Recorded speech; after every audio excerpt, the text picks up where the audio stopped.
chemin de croix. Il y a un chemin de croix monumental lié à un sanctuaire marial, Notre-Dame consolatrice des affligés, qui a été fondé au XIIe siècle. Pour regarder le reportage d'Antoine Estève et de Jérôme Rampenou.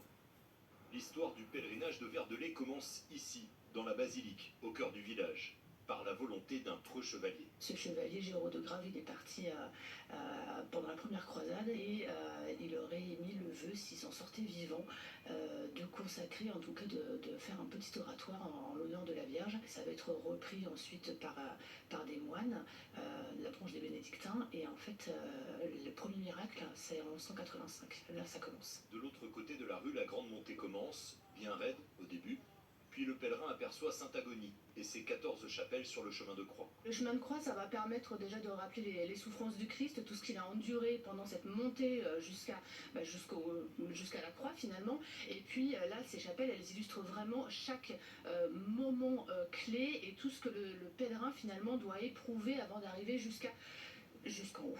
Après 500 mètres d'effort, tout en haut du tertre, les 3 croix se dressent face aux pèlerins. À l'origine, les croix étaient en bois. Elles ont été remplacées en fer parce qu'il y en a une d'elles qui a été foudroyée, tout simplement. Et puis, les statues ont été remplacées parce que abîmées, et donc elles ont été refaites dans un atelier. Elles sont en résine là, actuellement. Et donc, pour le moment, ça tient bon. Mais voilà, à votre bon cœur, c'est très bien d'avoir un petit coup de main à Verdelais pour pouvoir accueillir les pèlerins comme il se doit finalement. L'escalier monumental est fermé car les marches sont très abîmées, privant les pèlerins de la dernière montée, à genoux. La commune et la basilique cherchent des fonds. Il leur manque plus d'1 million d'euros pour rénover le site. Voilà, un peu partout